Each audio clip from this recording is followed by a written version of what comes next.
Good afternoon, and thank you very, very much for coming.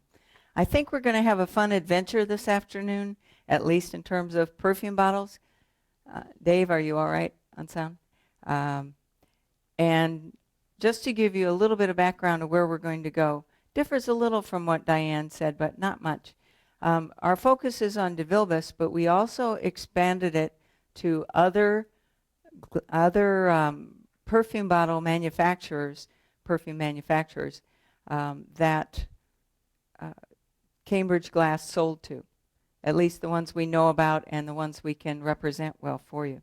So here's Cambridge Glass Company in 1908.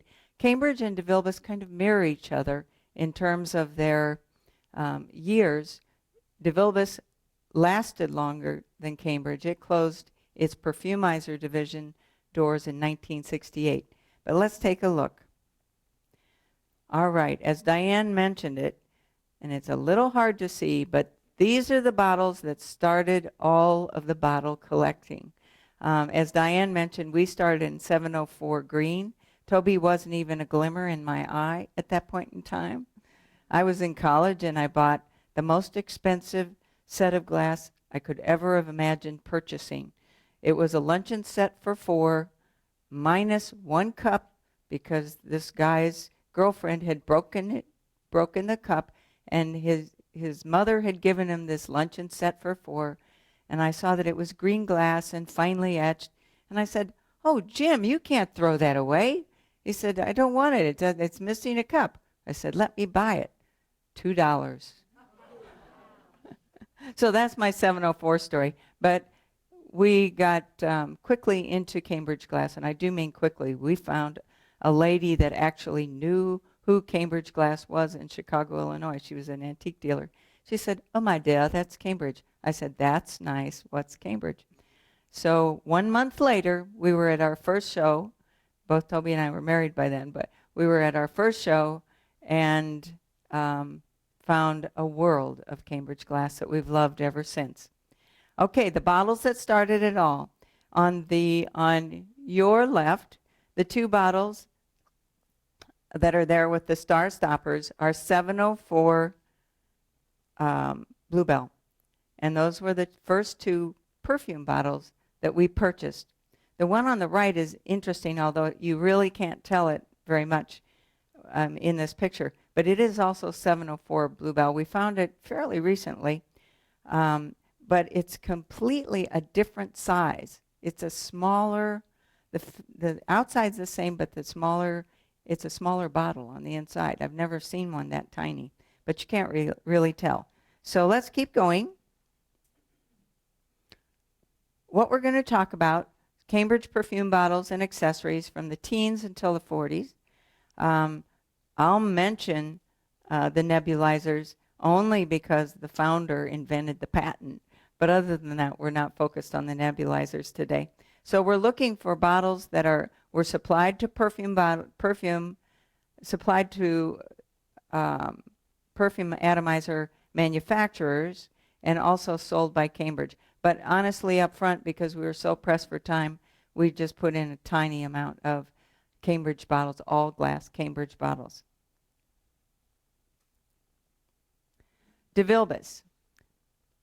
Oh, by the way, we're going to explore DeVilbiss, Van Wood, Aristo, Apollo, and other metalwork specialty companies not by name, and a little smidge on Lotus and Rockwell Sterling. DeVilbiss. DeVilbiss was a remarkable company from 1907 to 1968. The DeVilbiss Perfume Atomizer division really was the development of Thomas A. DeVilbiss. And he lived from 1878 to 1928. He was actively involved in the perfumizer division from 1905 to 1928. Let me give you a little bit of a history, primarily because as we get further into it, you can see how changes in the economy and life in America affected us all. Cambridge, DeVilbiss, and all the other companies as well. So, to the nebulizers, it was 1888 that Dr. Allen DeVilbiss, Thomas's father, invents the medical atomizer from his Warren Street home in Toledo, Ohio. Okay, and that's the nebulizer, and he had patented the technology. He actually patented quite a number of new technologies in the medical arena. In 1905, his son joined the company. He becomes a partner, and he becomes head of operations. But it wasn't until 1907, and it took 2 years of hard work, I might add, of him to convince his father, his physician father, that they should go into the business of perfume bottles, perfume atomizers, that they could transfer that technology. Why? His father just didn't see it as serious enough as compared to life-threatening issues and his nebulizers. However, in 2 years he came around, and the perfume bottle division in DeVilbiss was started. In 1910, the company had grown so much because of the perfume atomizer business that they moved to this factory, which you can see on Dorr Street.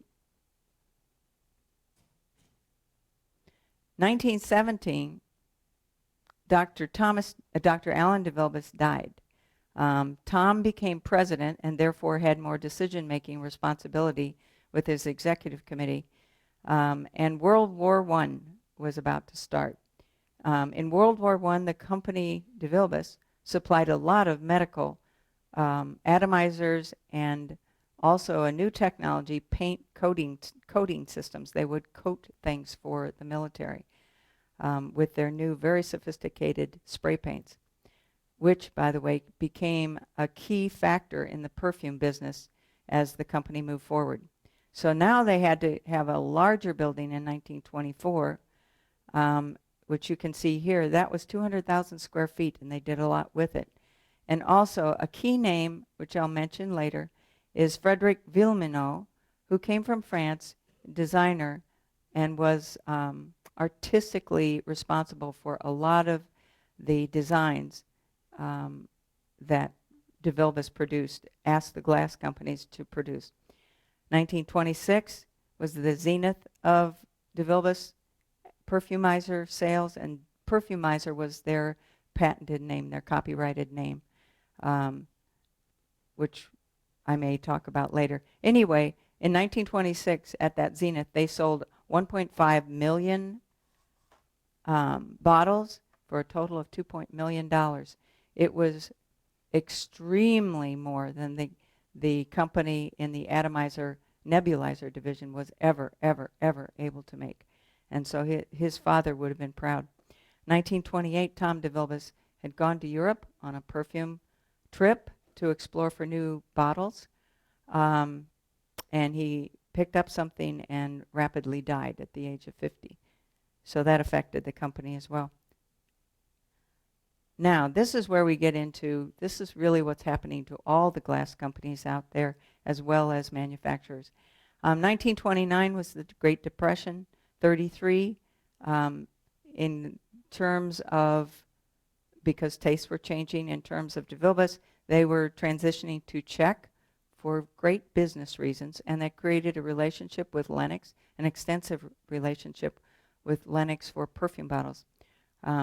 41, as you know, was the outbreak of World War II, but as a result, all of the perfume bottle manufacturers had to suspend production to focus on the war effort.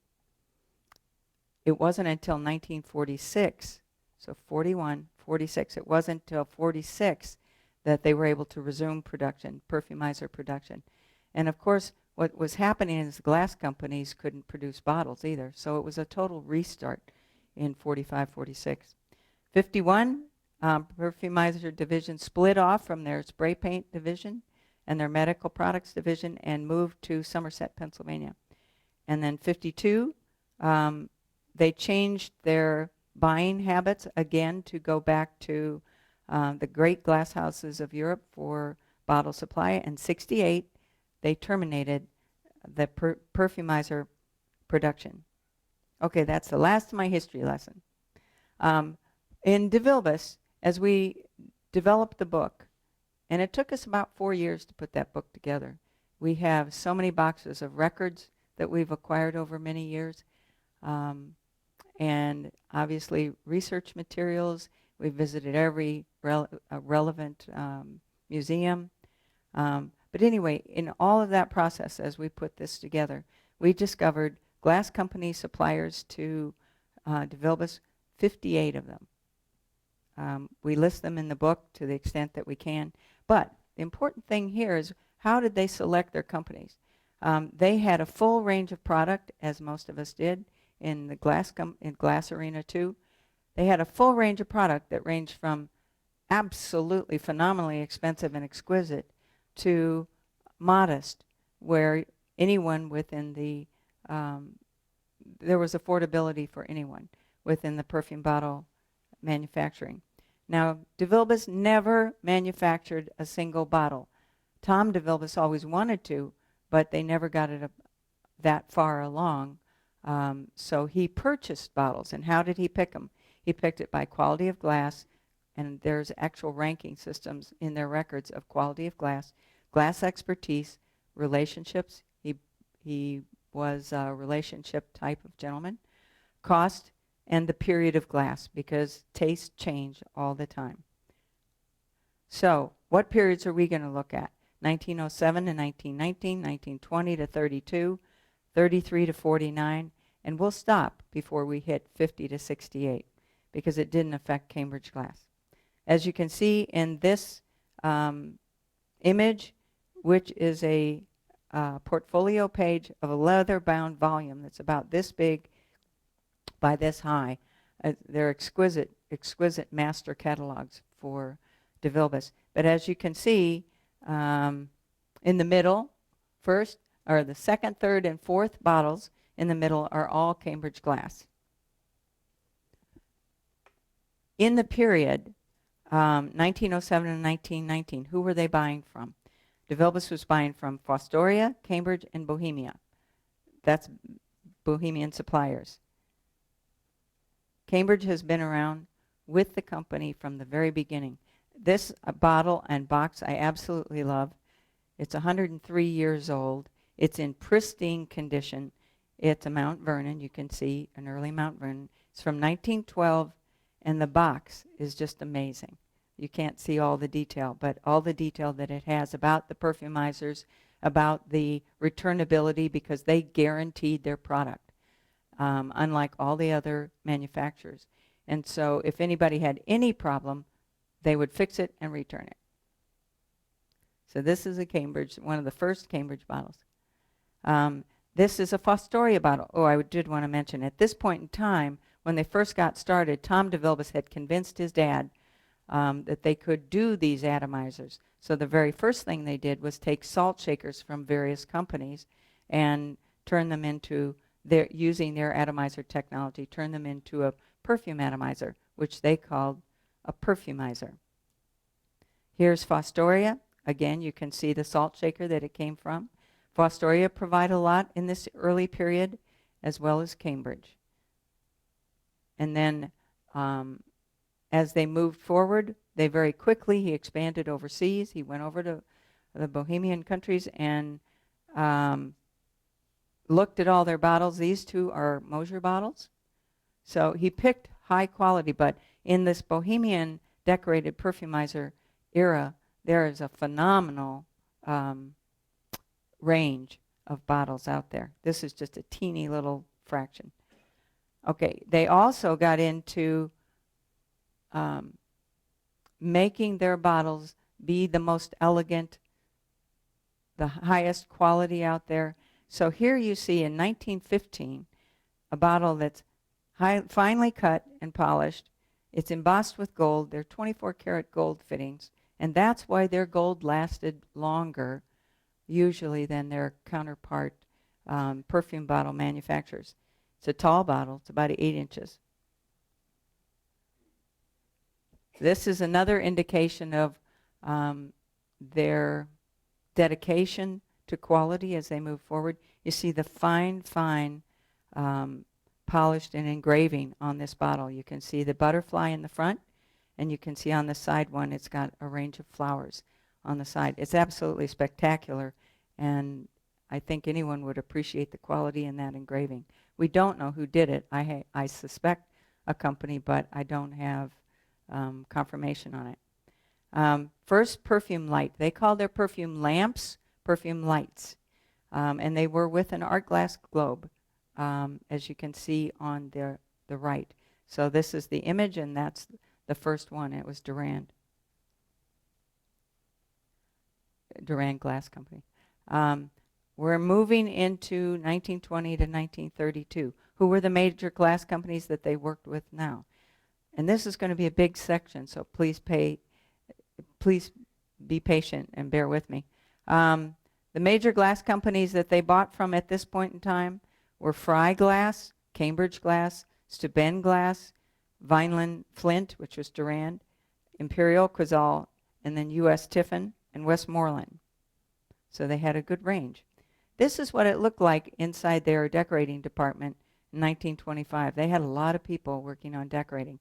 What Tom DeVilbiss did is he did a lot of business with Cambridge, because Cambridge not only provided gorgeous decorated bottles, but it was their decorations. He didn't have to have that decorating department when he first started with DeVilbiss.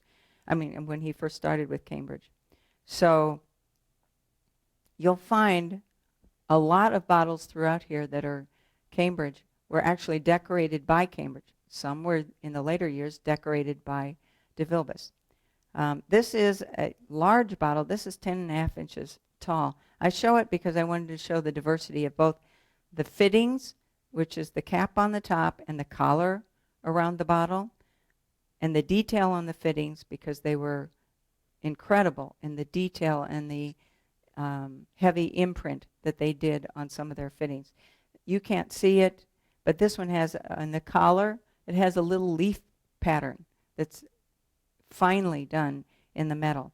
And then, of course, you have the engraving. Toby, if you don't mind, I'm going to move that over there.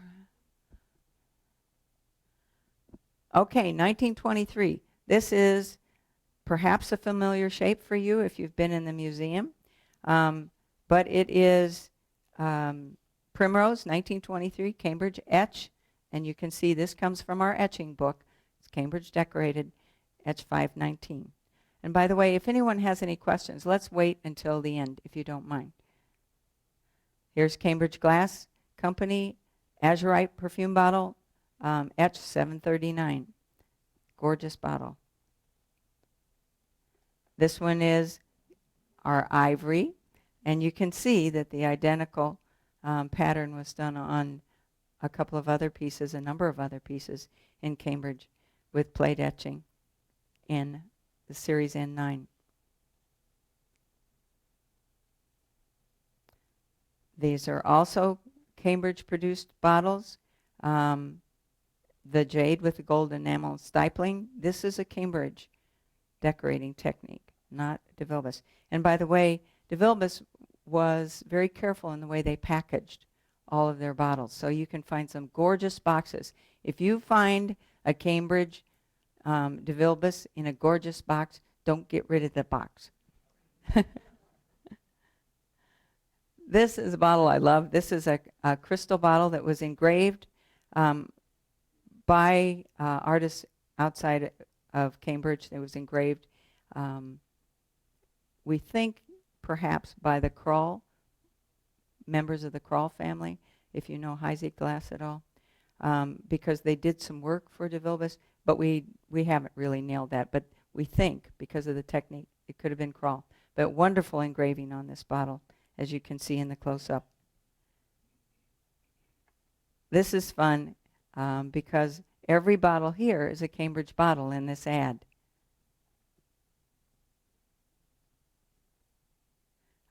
These are the first dropper perfumes that DeVilbiss did, and they were in Fry glass. And from this point forward, they began to do atomizers and droppers. Sometimes they sold two atomizers together. Sometimes they sold an atomizer and a dropper by itself, and sometimes they sold them separately. 1923, this is that one of the salesman portfolio books, again, the leather-bound view. And this is all hand-colored. they're just fun to look at. So you see on the right and left, you see again Cambridge perfume bottles, exquisitely done. The one on the right, your right, is decorated by DeVilbiss. This one I love too, mostly because of the little 616. It's a wonderful bottle, beautifully done. It was done by the engraving and coloration was done by Cambridge and provided to DeVilbiss. But this is the etch 616 in our etching books, which is really a neat little etch. You rarely see this etch. At least I rarely see this etch. In 1923, again, you can see the center bottle, which is engraved, is Cambridge, and the two on the sides are Steuben. This is that bottle. It's decorated black enamel. It's about 9 inches high, and again, this was 1923. And the only time that it was actually indicated for sale in the portfolios was in 1923. Another page of nothing but Cambridge. It was a delight to work with DeVilbiss because it was like opening a new door and finding a new world of Cambridge. And here are those bottles.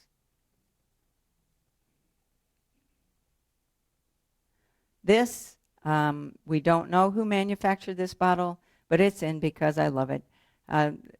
DeVilbiss was very good at marketing their company, and they did store displays. They also hired artists. In this case, it's a gentleman named Crandall, Crandell, Crandall, who did this poster. We have several posters. This is a very large poster, but if you notice, and Toby gave this to me as a present, which is why it's really special. But if you notice this poster, which I got first, she's holding the same bottle, which then we went the next year to the Perfume Bottle Association and found this bottle. Haven't seen it since, but we found the bottle. Oh, one thing I wanted to mention about this bottle. See the ball itself? DeVilbiss, again, was very careful about quality. And at this time, you see the little orange things in the bottle, if you can see them from back there, little orange beads. This was done as a result. DeVilbiss held a contest with its employees of how to make this ball look different. And this is the winning person that they then had all these Czechoslovakian ladies who hand crocheted the balls at that point in time. Yeah, hand crocheted. And amazing, amazing. But you rarely see it with the hand crocheted balls with the beads in it. So this was incredibly special. The little things matter. It's just, at least to me. We're getting into perfume lights. We're in 1923. All Cambridge now. These are perfume lights. These, I don't know if you've seen them, but they're kind of squatty. They're like the taller one, but they're only about this high. Perfume light, this is one of my favorites, obviously. Dragon etched on jade. This was 1925. Little red eyes. This one, please pay attention to how they're formed. This is the Cambridge, and at the top you can see the slight dip in this one. Sometimes it's deeper. There's another one where it's deeper, but it's still a different configuration than the Duran King Tut, which has, it's the iridescent decoration, but it's shaped just slightly different. You can tell the difference between the two. This one I love too. This is a recent acquisition. I don't know of too many of these being out there, but this is a Helio perfume light in 1923. 1925, we're moving forward. You can focus in on the center bottle. That is a red and black enamel decoration. It's actually, the interior is sprayed red on a crystal bottle, and the exterior is sprayed black, and then it's cut back to show the shape. It's really a neat decoration. These, I just wanted to show those. these to you because I know that many of you are familiar with Imperial as well. They did some Imperial contracting at this point in time too, and these are all freehand. Here's a lovely perfume and dropper set, but these were decorated by DeVilbiss, and you can see because by 1925 they have really developed their decorating department. And you can see that they, again, did a lot of work on their packaging. This is a wonderful set. It actually has about 5 pieces. You could purchase them separately, but this is the pin tray and the 2 bottles. These are crystal bottles, again, sprayed. And one of the reasons that the spraying technology advanced so quickly for DeVilbiss is they had patents on it, of course, they had an incredibly fine and durable spray paint. It was beautiful, inside or out. This is 1926 Coral. This is almost predates our Crown Tuscan in terms of what we actually introduced. So this is a very, very special bottle. I've only seen one, this one. And you see on the right-hand side, you see their actual purchase information. They called it red coral, by the way. And they did. I don't know if you can read it back there, but they estimated they would sell 20,000 bottles in this red coral, if you can't see. And they actually sold 13,339. So go out there and look.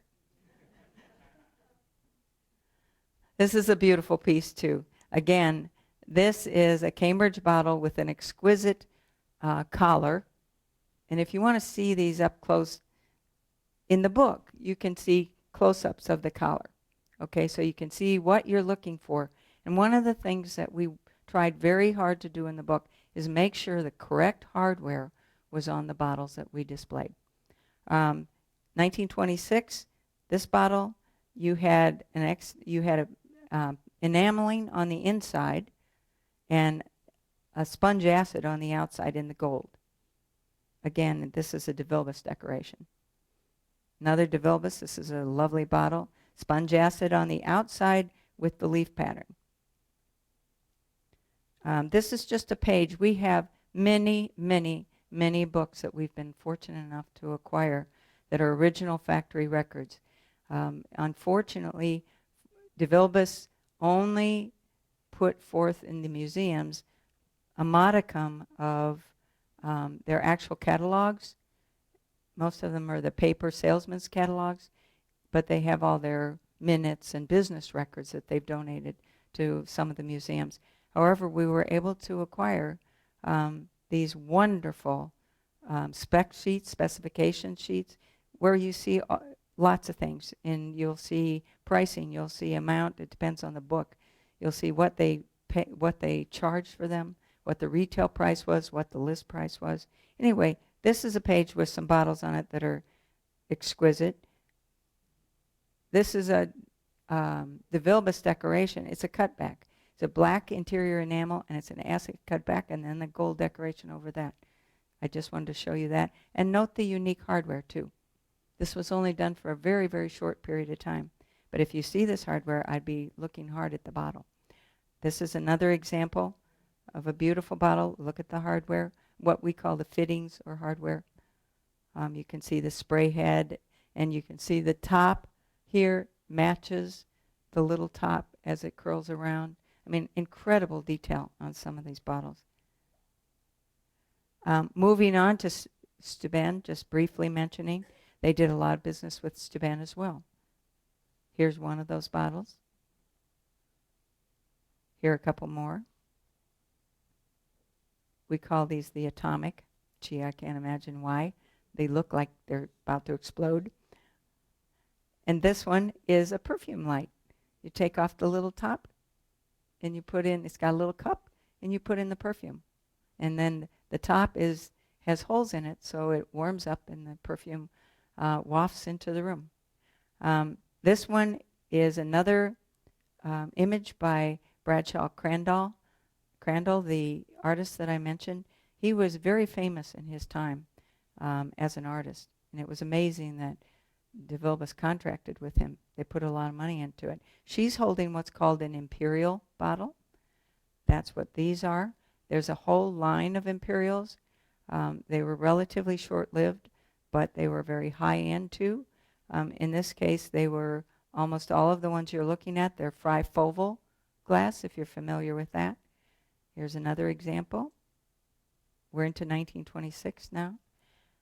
On this one, this is another example of the detail that they were doing on the bottles. The collar has little almost window pane, church window pane design on it, as well as the acid cutback, which just blends together in terms of what they were trying to accomplish. They also were doing extremely fancy boxes that in their packaging, as you can see below. And often people had to buy their boxes separately, by the way. So hold on to the boxes. This is called the Seahorse acid cutback design. What I wanted to point out here, this is an exquisite set. It's a beautiful enameled, orange enameled on the inside of the bottle and the back of the tray. But a couple things to point out. Number one, it's a lovely set. But number two, the tray, the box, and the powder puff were made by Westmoreland, not the bottles. So they bought pieces from different glass companies for different things. This one I just want to show you because I love it. This is a black satin finished set with a pin tray, a powder box. If you take the powder box lid off, you have a little powder puff with a little rosette flower on the top of it. And it came, you can see the rosette here, at the top of the bottles. That's glass in that glass decoration on the top. And it's in a box that was hand-carved, wooden, and painted. It's really a neat set. I thought you might enjoy seeing it. This one is another one, not Cambridge, but an interesting set. If you find one of these, either one, may I suggest you think about purchasing it. Again, it was in their ornate packaging too. By the way, the value in some of these bottles, in Cambridge, it's because it's a Cambridge bottle. And there are exquisite bottles that they had in Cambridge. But in many of the others, they don't know. We don't know who did the bottle. We don't know who did this bottle, for example. These little squatty bottles. This one is another one I just wanted to point out. Not Cambridge, but if you look at the fan vase with the kingfisher etched into it, it's green enamel on the inside, cut back with the kingfisher here. The cigarette box and the puff are all, again, Westmoreland. One of the things that we did in the book, if you have a chance to thumb through it, was to purposefully describe as many of the glass companies as we could. Why? So we could expose the glass companies and the collectors to Cambridge, for example. And Cambridge had a big role, so Cambridge has a big part of our book as well. This one is Tiffin. You can see how you would identify it. Has the little Tiffin lady. Here's the cordial. Here's a wine, all with the same little lady in the bottle. This is a famous one. Richie, where are you? This is called the limousine atomizer. This is a Cambridge bottle. And in many cases we found they purposely cut off the foot to put it in something, whether it was in De Vilbus or whether it was in some of the other glass, the other perfume manufacturers. In this case, it fit into a celluloid sleeve. This was sold in France. De Vilbus was worldwide at this point in time. Again, they were at the peak. This was sold in France, as you can see in the French advertisement. To our knowledge, it wasn't sold in the U.S., so if you find one. But they did make other limousine bottles too, not very frequently, but they did make some others that landed in both Canada and the U.S. This is just a lovely bottle. It's blown glass on the inside that's a little blown. It was in their line called Rock Crystal. 1928 we're up to. This is a whole series in De Vilbis that is remarkable. If you look at all the fine work coming down the bottles, that's all metal work. It's all delicate, very thin metal work done. We call the head, the spray head, on the left and the right, the ram's head, the ram's spray head. But if you notice, the one on the right is a Cambridge bottle. Again, we're in 1928. Beautiful, beautiful. And this is the entire set that they did in the Elegant series, what's called the Elegant series. They only did 3 bottles, and these are those 3 bottles. This is another unique aspect. We don't know who did that ebony bottle. I'd love to think it's Cambridge. This one I put in here because I wanted you to understand the scope. This is 15.5 inches high. It's about that big. It's about this big around. It's a functioning perfume bottle. It was a store display, but it was a functioning perfume bottle. It has a little cap on the inside, and that's where the perfume goes. It's beautiful. It came in rose. It came in blue. I believe there's a yellow one, but in those 3 colors. And again, the drama of this bottle is created by this extremely fine spraying inside the bottle in the interior and the acid cutbacks. This is just an interesting bottle I wanted you to see. At this point in time, we're hitting 1930. In 1930, they had to change their styles. They started that in 1927, but they decided to do business differently, to buy bottles differently, but they changed their styles. This was one of the new styles. This is actually a bottle that has a celluloid top, black, on the top of the atomizer, and it fits into a metal stand. That part is a metal stand. Now, we're going to digress for a moment from De Vilbis and go to some of the other perfume atomizer manufacturers that were also buying Cambridge. This will go quickly because we don't have as extensive collections, obviously, of these. But I thought you might be interested in seeing what the spray heads and the collars look like so you can identify them if you see them on the road. This is a Risto, and the reason it's in here now in our presentation is because these companies also, pardon me,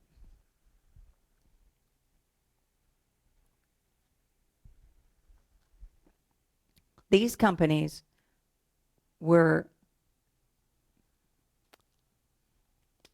replicators of De Vilbis's success. From a business success, there were companies, there were folks that were in various businesses that said, aha, look at what's happening over in this perfume sales business world. We can replicate that. And Risto was one of those. They all fit in the 20 to 28 time frame. By the time you hit 28, everybody had died except De Vilbis. And several of them came to De Vilbis and said, would you buy us? They didn't, but Aristo was one. So let's look at a couple of Aristo Cambridge. Here you have, it's hard to see, but this is the mulberry bottle. It has an interesting collar. You can see it in the book if you want to come by the table. I'll show it to you. It's like a little V, like this around on the collar. So you can see that. But it has our bird etch, which is the etch 733, etched into the mulberry, if you can see that. We're in 1927. This is another example. If you can see this collar, that's the same Aristo collar. Look not only at the collar, but also the way the spray head is shaped, because there are several different companies, and it matters if it's the right spray head. So this is a Cambridge ebony bottle with a gold enamel decoration. Again, this is a lovely bottle. This is an Aristo atomizer in azurite with etch 733, and you can see that's our bird etching that comes from our etching books. So it's a Cambridge etching, Cambridge decorated. This one I love. This is an Aristo atomizer. Notice how this one has a slightly different collar if you were to look at it closely. But the spray head is very different from that one. So you can, it's very different, but it's recognizable. So this one is an Aristo. This one is an Aristo with a fabulous pattern on it, which I call the branches. But it's branches and birds. And it is our etch 1021. Beautiful, beautiful bottle. We did that, Cambridge. Next, let's look at Van Wood. Cambridge did a lot of business with Van Wood. Not as much as DeVilbiss, but they did a lot of business with Van Wood. Of the perfume bottle manufacturers they supplied to, I would say it was DeVilbiss and Van Wood from the records that we can ascertain. Where was Van Wood? Boy, it was a mystery in a cloud. They were out of Newark, New Jersey. They were headquartered in New York. There's not a lot of material out there that we've been able to find anyway that would identify much more about the company. But they were started as Van Wood Rubber Company. If memory serves me correctly, they started roughly as a rubber company about the same time as DeVilbiss began their perfume bottle development. So about this 1928 is when they died. They went out of business. And I'm going to show you quickly some Van Wood bottles, but also spray heads. One of the things that I wanted to note about the bottles, except in a few instances in the beginning when they were dealing with DeVilbiss, Cambridge supplied certain blanks to DeVilbiss and different blanks, very close, but different blanks, to other companies like Van Wood. I believe there's probably some business reason for doing that. I'm sure people objected if they were selling their same bottle to another company. So that happened a little bit in the beginning, but later on it really wasn't a factor where you were having too many of the bottles replicated for another company. Cambridge sold some of those bottle shapes for themselves, and that was okay. That's why you see the all glass shapes, but not to other manufacturers. Here's two Van Woods. You can see the Van Wood tag. So if you want to take a look at that in the book, it's very clear. It's easy to see. Notice the shape and the collar of the bottles. 1926 now. This is 1925. A different spray head. This has our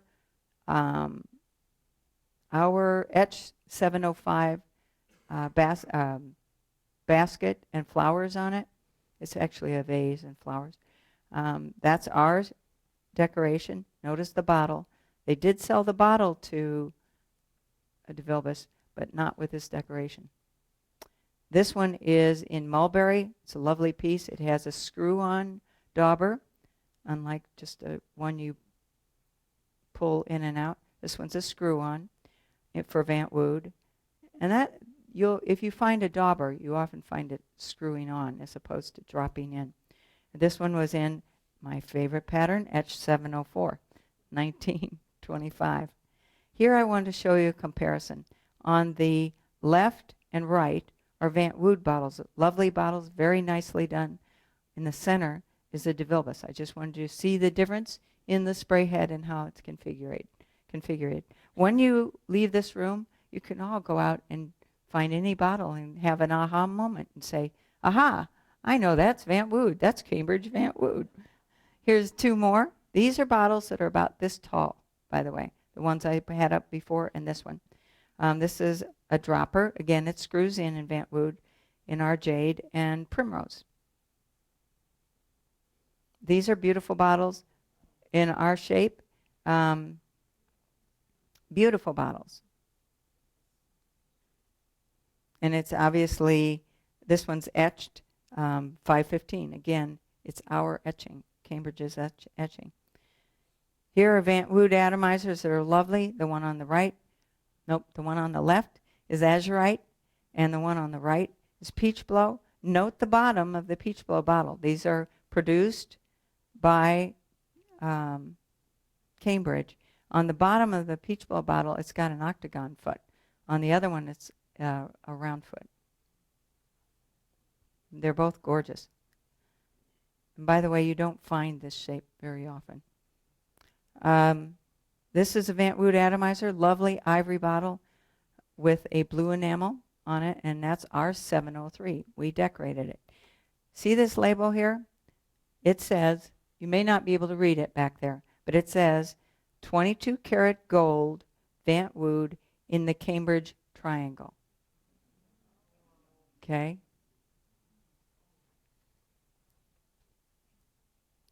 This is another one, very unique. You don't see this very often. A sponge acid with what I call a music sign or an S in it. That's a gold decoration. Cambridge bottle. This is a Van Wood atomizer again. It's a lovely bottle. It's got a fabulous etching, Cambridge etching of enameled butterflies and flowers. This is about 1927 that we're in right now. This one is another one. It's what I call the butterfly, but this is etching 710 and the butterfly in an ivory bottle. I tried to focus on the ivory and ebony theme. 1927. Oh, please note the spray head on this one. You have different spray heads for Van Wood. Can you see that? That looks like a little trumpet. You have a fine band around the top of that spray head. You have a collar that's kind of striated. On this one you have a plain collar, different head. This one is completely different head. This is one that's hard to find too. The Cambridge Light Emerald Spiral Optic. It's our light emerald. It's a real fine spiral optic and it's a gorgeous little bottle. This one I love too. This is Peach Blow on the muddler stem. Can you see it well enough? It's hard to photograph. Okay, go forth and prosper.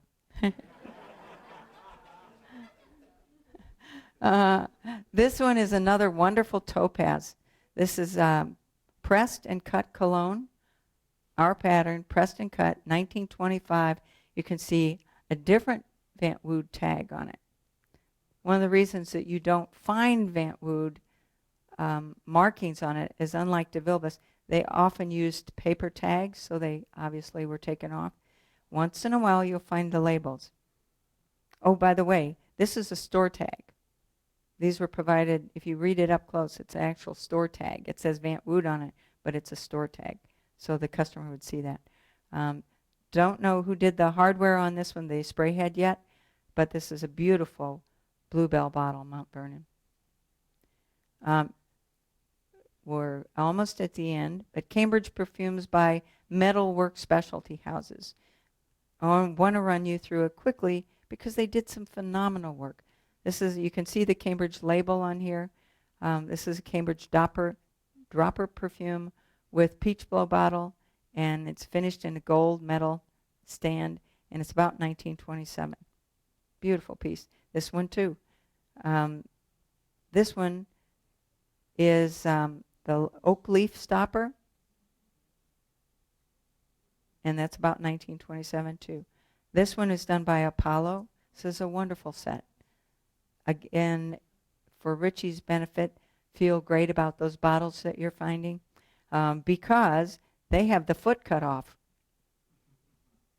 So they were actually selling them that way too, so that they could slip it into the sleeve. We've found foot cut off in many different cases. So, whoops, sorry, I forgot that one. This is a ball line, obviously in a filigree holder with a mirror on it. It's 1934 we're getting into. Ball line again, just with unique metal stands, metal decorations and stands. One is gold crystal and the other's forest green. Beautiful. This one is an overlay. So they took the Cambridge bottle and they put a Rockwell Sterling overlay of the bird, the parrot. 1928 we're getting up to now.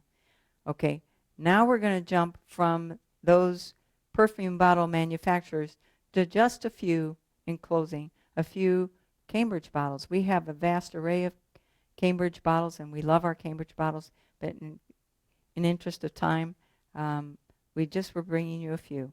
This is, and this was done commonly, so don't hesitate. to pick these up.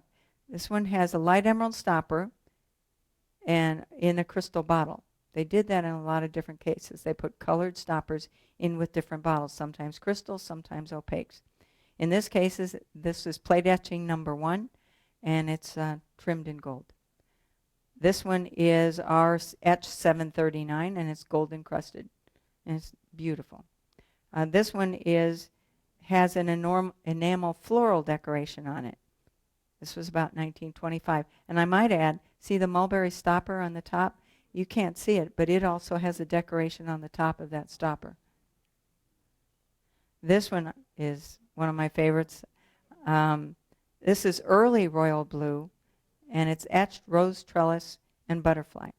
And I should have put the etching up as in our book, but it is also in our etchings books. This one may or may not have been sold by Cambridge. It may have been sold by Lotus, but it was supplied to Lotus. But if not, it was sold by Cambridge. The key point here that I wanted to point out is everybody's running a business. The perfume bottles were a business. And so they were looking for a new look. In this case, the stoppers that you see there, the triangular shaped stopper, they're Czechoslovakian. They were bought from Czechoslovakia. You can find them in ebony. I think you can probably find them in other colors, but they're wonderful. In this case, we finally found one with its actual label on it. And if you see it up close, it says Bohemia Glassworks, made in Czechoslovakia. Wonderful set. You see the Cambridge sticker down below. This is, and it's just mint, the gold foil label down below, and it's 24 karat gold, the Cambridge label. As you can imagine, not too many of them, the labels have survived the years. This is a Cambridge dropper perfume, etched 705, that wonderful basket. Slender, slender, slender helio bottle, gold encrusted. Lovely, light emerald bottle, 1928, decorated with a satin band. It's a very fine satin band and enameled floral. That's the end of De Vilbis. The major glass companies, we were at the 20s, the major glass companies, and this is the last section. The major glass companies that De Vilbis did were from 32 to 41. Keep in mind that history timeline that I gave you early on in the presentation. Joseph Riedel glass in Czechoslovakia, and it took us a long time. You might know Riedel glass wine glasses. Well, early on, they were a fabulous perfume bottle manufacturer until the Nazis took over and took their plant, and they went and started elsewhere. But anyway, Joseph Riedel glass, other Czechoslovakian glass companies, they did a lot in Czechoslovakian glass, mostly because of business advantages and money. Cambridge Glass Company, Carl Lowry, Fenton, U.S. Glass, Westmoreland, Westlake, Lennox. I'm sure you are familiar with some of those names. Here, just as an example, in 1932, this is a tiffin piece with their molded pelican. They also did stemware like this, but this is a tiffin piece, 1932, peach blow. This is something you might know. These are Cambridge bottles, made by Cambridge in 1937. In 1937, Frederic Villeminot, remember the famous designer that they had at De Vilbis from France, Frederic Villeminot designed this flame stopper and had Cambridge produce them as well as the base. And we were able to connect up the numbers to make sure that this was Cambridge. So this flame stopper, these are lovely satin finished bottles. They did them in a couple of different ways. You can see it with this piece, which you may be familiar as a Cambridge piece. But this is a Cambridge set that was sold to De Vilbis. The bottle on the right also has that flame stopper. This, I love this little bottle. De Vilbis for 30 years did some form of crackle glass from 1936 to 1966. 30 years they did some form of crackle glass. And they bought some from Morgan Morgantown, some from no, I'm not sure about Westmoreland, but I think Westmoreland. Cambridge, Sweden, when they bought them all overseas. But this was the very first crackle glass bottle that they did. It was Cambridge. It's only about this tall. It's beautiful. You see it's an orange flame on the top. It's a very fine, almost satin finish crackle glass. Beautiful bottle. In addition to that, they had an arrangement with the Lenox Belique China Company. And although I only have 2 examples here, they did a rather extensive line of Lenox perfume bottles. So you take off the top of the urn, or you take off the top of the fish, and you have the perfume spray on the inside. Just showing you how things are changing in design. People's tastes are changing. So they're adapting to, De Vilbiss is adapting to in 37, the changing times, changing pocketbooks, and also design preferences. These 2 are Cambridge bottles. They're wonderful. Both tops are De Vilbiss, but they're Cambridge bottles. They did them in peach blow. They did them in a size, these 2 are only about this tall, maybe 3 inches tall, and about this big around. But they also did them in a taller version. You have to watch the colors, though, and make sure you're right. These 2 I wanted to show you as well. Who would know that these were De Vilbiss Cambridge bottles? Decorated by De Vilbiss, but the bottles themselves were made in the Cambridge plant, and now we are in 1937 and 38. Before this, most people thought that the Cambridge bottle manufacturing stopped for De Vilbiss. That relationship stopped in the 20s. It didn't. It continued on to about 1939. So these are 2 examples, and they're exquisite. However, what De Vilbiss did is the very first year that they did these bottles, they bought them from England. They changed because of costs and experience of doing the bottle. They changed to Cambridge the following year. And then forth, they were Cambridge. This is a pretty short-lived product, these 2. They're back into purchasing bottles at Czechoslovakia. You can see they're doing different types of hardware now, different types of spray heads and collars. Again, Czechoslovakia, this is a Joseph Riddell set. Beautiful cut glass. Why? Because American tastes were changing. We're into crystal. Again, Joseph Riddell. Again, a gorgeous, gorgeous set. This one is a Cambridge bottle, which is a lot of fun. And it's gold silkscreen, and it's about this tall. Here, although I didn't go into it, Cambridge also had an extensive relationship in some of the years with Fenton. This is one bottle in 1940. By the way, in this one, this is the last one we've been able to find so far that Cambridge provided the bottles, 1939. We keep looking. Notice the changes in the spray heads and the collars. Again, this bottle, we're into 1940, 1941. Production almost has to stop. These 2 bottles, the only difference is they decided this bottle on your left was too expensive to do. It had 24 karat gold engraving down the front. The fixtures, obviously. They took the same bottle because it was so widely popular and did it the next year in 1941. Times were tight, and they took off the gold engraving, and the gold editions, and they changed the hardware to a simpler hardware. Similar but different. 1942 to 49, that was war production. Everything stopped while the war was going on, and they didn't restart until about 46. As far as we know, Cambridge is not involved from that point forward, from 1939 forward to their close 1968. So, this is our story.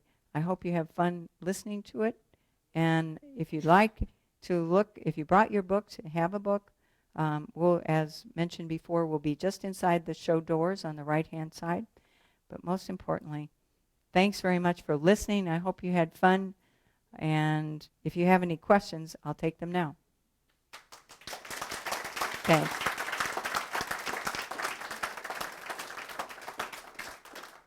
Are there any questions?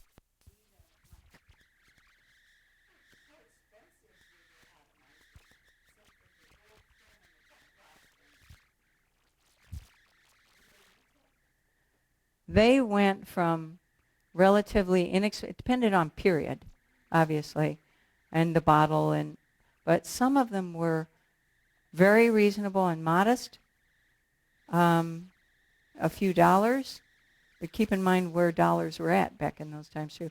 Some of them were very expensive.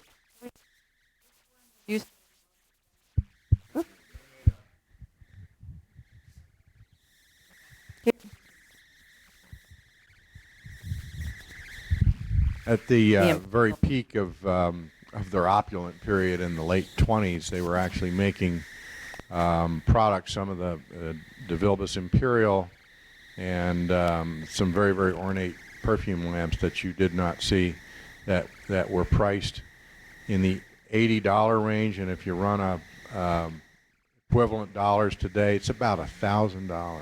And so they made some extraordinarily expensive luxury stuff. And then later on, they kind of started back into trying to get up the market a ways and made some products after the war that probably were several $100s. So. Yes. After the war, they did a lot with Italian glass manufacturers, beautiful pieces, heavy glass. Again, tastes had changed. But Toso was one of their manufacturers, Seguso. I didn't show those, but I can show you pictures in the book. I knew we wouldn't have time. Are there other questions?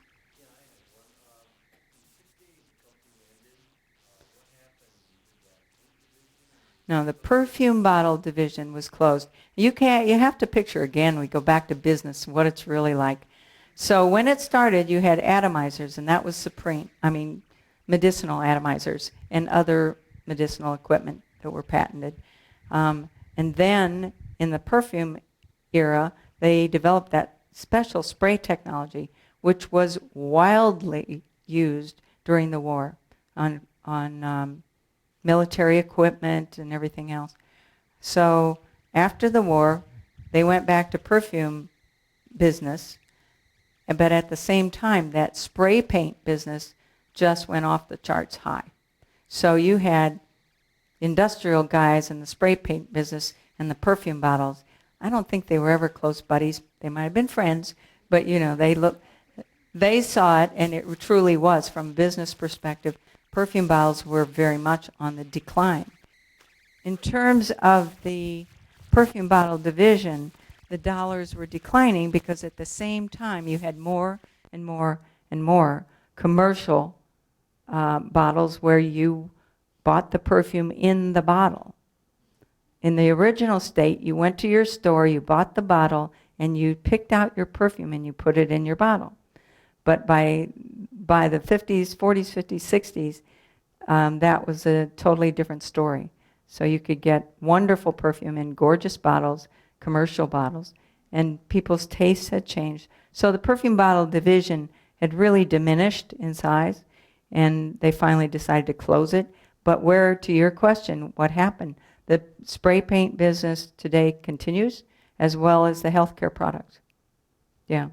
DeVilbiss signed its name in a lot of different ways. Sometimes it was a label, but a lot of times it was script or block letters. Again, it's in the book. I can show you lots of different signatures that they used. But, sometimes they did it in a blue enamel, DeVilbiss, but that's pretty rare. No, they're not always signed because they put paper labels on them too. That's why you have to study. Rarity, oh my. That's a tough one. It's also in the eye of the beholder. One of the things that we tried to position our book, we didn't just go for the very top end, most exquisite bottles. We really did a range because DeVilbiss was dedicated to providing detail on their perfume bottles no matter what price range. So they have a lot of design detail. What is the range? It depends on where you are, where you find it. Is it in a show? But you can run anywhere from, $150 to a lot of money. Oh no, he can't get in on the money side. Some of our production records show the production runs and the quantities made and sold. And some of the very, very high-end stuff they would only make in quantities of 50 or 100 in a year. Some of the more usual ones, common ones that you see, they would make in the tens of thousands. And so that kind of determines what the rarity is and what you're going to find out there. A point to that, though, the quantity that they made things in obviously affects price because it's not around. It also is how expensive was that particular piece to begin with. Very rarely do you have a really expensive piece that was in the 20s that now is worth $28. It just doesn't happen. You might find it, hit the flea markets, hit the estate sales. But it's a wide range. So it can be from a very modest level to a very, very expensive level. The tall one I showed you, the really big, what's called the Grande perfume, about that big, about this big around, there was the store display. That goes for many, many, many thousands of dollars. But they only made, 100, 150 of them. Any other questions? In the interest of time, if you have questions, please visit with Toby and Marty in the booth, please. Let's thank them again. Thank you, guys.